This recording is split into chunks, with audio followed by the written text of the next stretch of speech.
आदमी ने जमीन पर चूना बिखेर दिया और फिर उस पर 2 पैरों के निशान बना दिए। उसने ऐसा इसलिए किया ताकि वह 3 मीटर ऊंचे विशालकाय को धोखा दे सके। बहुत जल्द वह विशालकाय बिना कुछ समझे घर लौट आया। शुरुआत में उसे कुछ भी अजीब नहीं लगा, लेकिन जैसे ही उसने गिलास उठाकर वाटर डिस्पेंसर से पानी लेने की कोशिश की, एक अजीब घटना घट गई। पानी बहने की आवाज तो आ रही थी, मगर एक भी बूंद पानी दिखाई नहीं दे रही थी।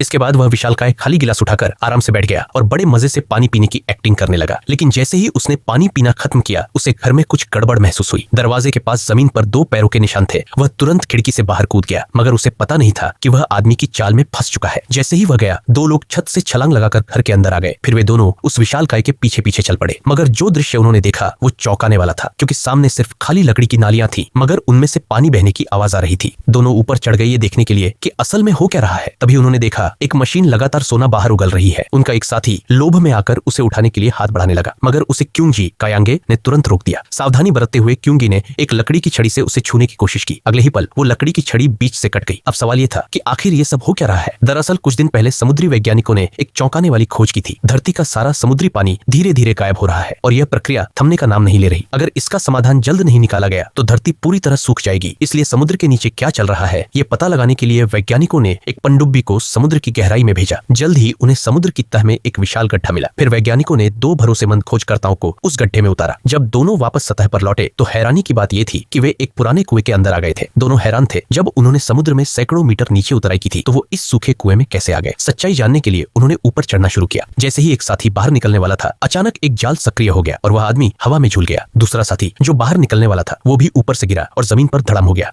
अब साफ था ये एक मानव निर्मित जाल था। जब उन्होंने फिर से जोर लगाकर खुद को बाहर निकाला तो उनके सामने था एक नया दुनिया। ये जगह पूरी तरह सूखी हुई लग रही थी, मगर जमीन के नीचे अदृश्य नदियां बह रही थी। हाथ डालते ही पानी महसूस हो रहा था। सच्चाई जानने के लिए दोनों ने उस दुनिया में खोज शुरू कर दी। जल्द ही उन्होंने एक छोटा मकबरा देखा। यह नहीं पता था कि उसमें रहने वाला कोई दुश्मन है या दोस्त, तो दोनों ने वहां एक जाल बिछा दिया और यही से शुरू हुई वह कहानी जिसकी झलक हमने शुरू में देखी थी। फिर वे दोनों खदानों में गए यह देखने के लिए कि पानी कहां से निकल रहा है। उन्होंने पता लगाया कि धरती का समुद्री जल यहीं से निकल रहा है। अगर वे सिर्फ उस जलद्वार वाटर वाल्व को बंद कर दे तो पूरी पृथ्वी को बचाया जा सकता है। मगर तभी उनका साथी सोने के लालच में आ गया और जमीन पर पड़ा सारा सोना बटोरने लगा। वह एक बैग में सोना भरकर वहां से चुपचाप भाग गया। क्यूंगी को गुस्सा आया, लेकिन वह अकेला ही जलद्वार बंद करने चल पड़ा। मशीन में एक विशाल सोने का टुकड़ा फंसा था जिसने पूरी प्रक्रिया रोक दी थी। क्यूंगी ने जितनी कोशिश की उतनी ही मशीन जाम होती गई। वह घबरा गया और तभी वह विशालकाय जिसे उन्होंने धोखा दिया था वापस आ गया। आवेई ने उसे सब कुछ समझाने की कोशिश की, लेकिन विशालकाय ने गुस्से में आकर उसे जमीन पर पटक दिया और उसकी जोरदार पिटाई कर दी। डर के मारे आवेई फिर से सफाई देने लगा। तब जाकर विशालकाय को सारी बात समझ में आई। वह भी इस संकट की गंभीरता को जान गया। अब उसने भी मदद करने का फैसला किया, मगर वह सोने का टुकड़ा अब भी मशीन में फंसा था। आवेई ने साहस दिखाया और खुद मशीन में कूद गया। आखिरी पल में वह सोने का टुकड़ा निकालने में सफल हो गया और इस तरह मानवता का संकट टल गया।